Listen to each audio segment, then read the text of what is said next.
I'd just like to begin this conversation by asking you, how do you, as a poet, define resistance?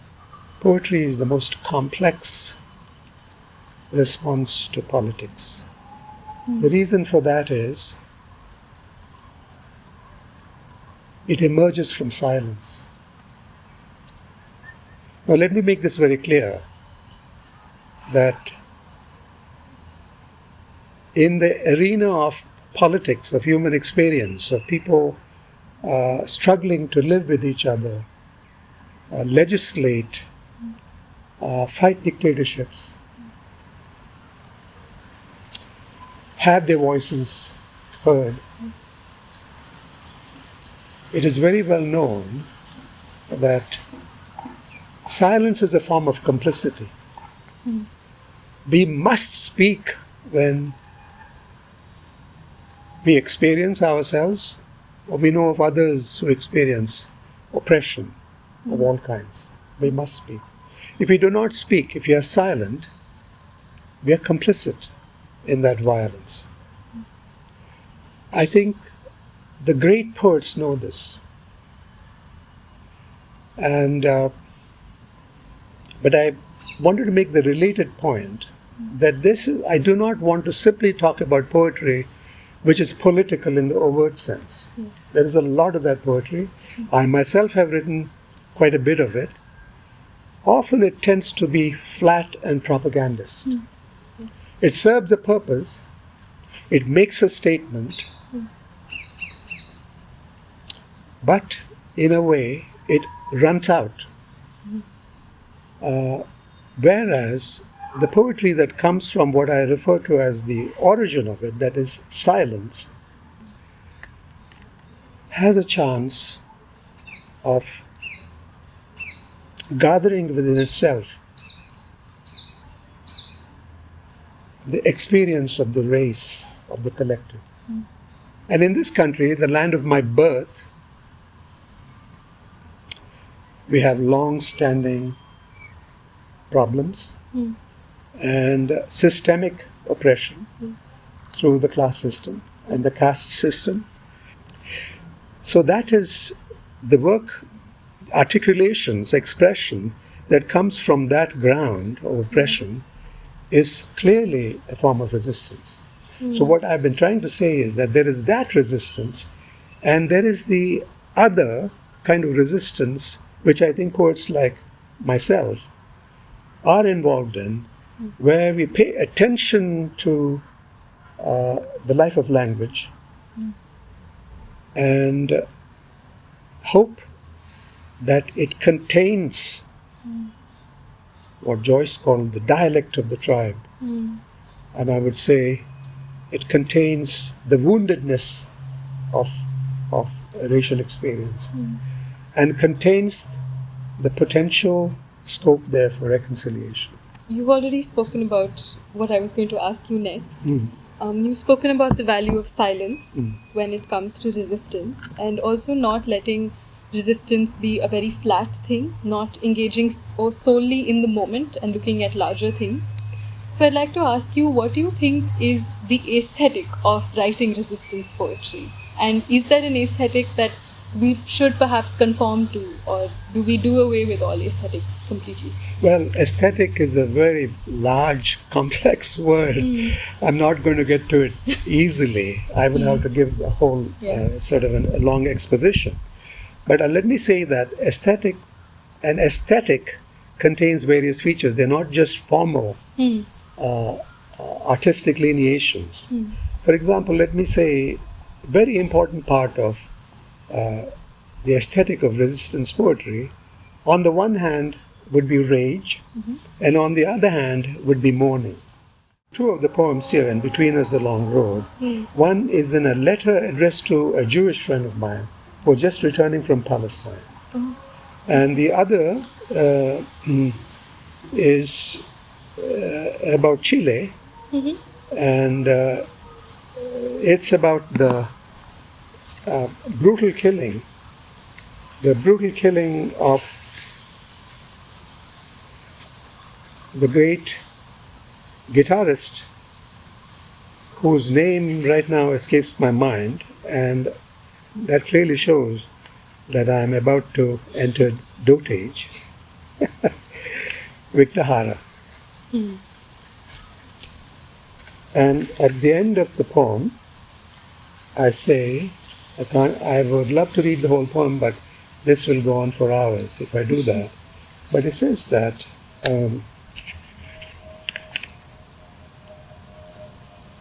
she did not say, could not say, how they come to me at night. The poem is talking about hands. She did not say, could not say, how they come to me at night, here in the north. Twin messengers who take me by the shoulders and whisper, it's all right not to stop weeping. It's all right not to stop weeping is part of the resistance. Inviting our audience, our families, our communities, and our countries into the act of mourning is the necessary ground for any resistance that can have a lasting effect. I'd like to move into discussing two specific pieces of yours and carrying forward this conversation. So in the poems Cities and On Missing My Brother in Nazareth, we see how memory becomes a medium for lots of other emotions to come out. So I'd like to ask you, what do you think is the role of memory and this generational knowledge when it comes to starting any form of resistance? We are constantly in a reactive mode, going from moment to moment. Yes. Yes.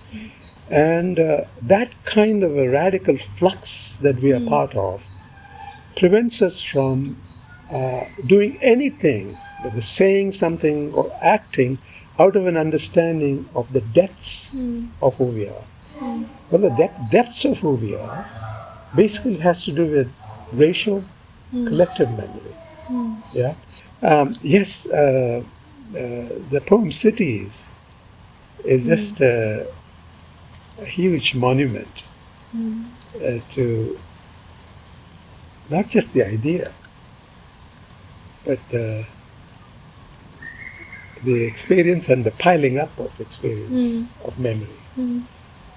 And somewhere along the line in the poem it says, there is no reason to stop here. Yes. Yeah? Yeah. Why is that we are defined by just a page? Why is that we are defined by just the screen of the cell phone? Why is that we are limited to a text, a WhatsApp message? We are continuous with the universe. And one of the elements of continuity is where we come from, which is also endless. That we are cosmic. People love to say we are stardust. That's just a metaphoric way of saying there is no beginning. And as a poet, one of my interests is not only recalling discrete memories, but actually trying to, through some sort of a poetic meditative discipline, of opening myself up to submerged memory. Through the narratives of our forebears, mothers, grandmothers, our servants, who held us in their laps, who fed us, their stories, going all the way back to memory that is no longer within some sort of a definable parameter. In so many ways, even in your poems and what we see in urban developed spaces today, we find a lot of complacency and lack of engagement within cities, within your own surroundings, with the people you meet. So how do you develop any kind of thought for resistance in spaces like this, which are not encouraging of us resisting? This is where one will have to start talking about risk-taking. you will have to run the risk of being unpopular.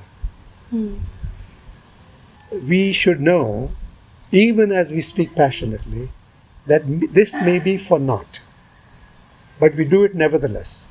Why? Because I'm connecting with you. One person at a time. There are a few of your friends listening to me.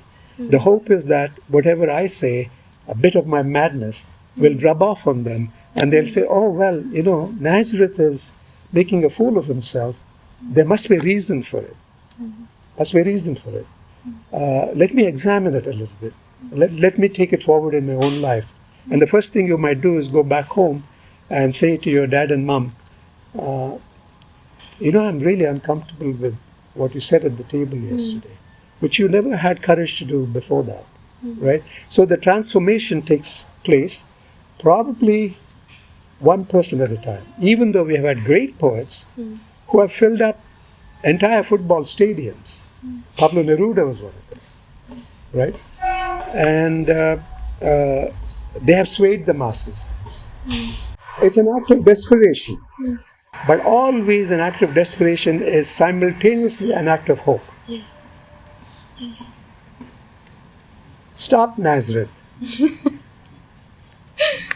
So it sounds a lot to me as though you're also saying that to resist and to notice and observe are all parts of liberation, which also teach us about loving each other, communities, and bringing this feeling of humanity back within us. Absolutely, absolutely. I mean, without the love, I mean, that's what it's all about. Okay? Now, a lot of poets have spoken about how self-care, and I don't mean to sentimentalize it, there's a lot of self-care gurus these days. Wellness has become a big industry. Yeah. Okay? But the ones who are serious about self-care say that it's fundamentally a political act. Okay, it starts there. I'm not saying it starts with self-love. Yes. It starts with paying attention to the self, okay, cutting out the distractions, shoring up the core self, okay, in order to survive oneself, and through that, opening the door for other people to survive. Yeah, and so this is so basic that I am not unless you are. Yes. Right? That is the source of hope. I'm also thinking it is not activism that is connected with the latest catastrophe. Yes. Gaza is a horrific thing, event that is right in our time, in our midst, in a way. It's not so much that one must respond to that, one must connect with it, one must speak out. But I have a feeling it may be something much larger that will motivate us or get us off the seat, and there's something like a climate catastrophe. If human beings begin to realize that all of us are going to be affected, okay, not just regional conflicts. What's happening in the Sudan? I mean, one of the worst cases of starvation and genocide is taking place in Sudan. Not many of us are paying attention to it. But if it were some sort of a major earthquake or a tsunami, something like that, captures the imagination of people and say, okay, we need to pay attention to what we are doing. Initially through sorts of environmentally sound practices. But then through that we begin to have a communal consciousness. It's a thin hope, but it's worth holding on to. So, I want to bring us back to just your experience of teaching. How do you think your experience of working with prisoners and teaching them poetry has shaped your ideas of resistance? I think this is where we should start talking about resistance, protest, recovery, reconciliation, rehabilitation. In fact, this whole idea of being subject to the breakdown that ordinary living involves us in, how to get from that to the breakthrough, how to go from resistance and protest to reconciliation. Now, the prison population is a very peculiar one because practically all the men I dealt with for 14 years had committed serious crime. And they were part of the violence. They committed violence, but their violence was, their crime or their violence was an expression of the larger violence that sort of enveloped them. And it is because of the violence of our neglect. We are agents of violence when we neglect and when we do not say what's on our mind, when we stay silent. It is because of that neglect that many of those men, quite young many of them, fell into those ways. Poverty always breeds violence. Rejection breeds violence. Marginalization leads to violence, right? So in order to get to the place of reconciliation, we have to again have a serious analysis of social mores and social systems. This is where I would start. With my prison experience, I invited the men not so much towards some kind of content, but challenging them with the project of confronting themselves. Now, that was a project of a tall order, because while I was doing it as a teacher, the question for me was, how rigorously have I in fact done that in my own life? You know, I'm a teacher, I'm fluent, I have ideas, and I can dazzle people with my rhetoric. But have I in fact taken the trouble to examine myself to the extent I need to, in order to get to the sources of being, to the sources of peace, to the sources of reconciliation? But I was trying to get them to do it. So it was a very kind of a profoundly interactive experience. Thank you so much for this lovely conversation, sir. You've given all of us a lot to think about when it comes to our roles in this world, resistance, poetry, and just how we engage with the world.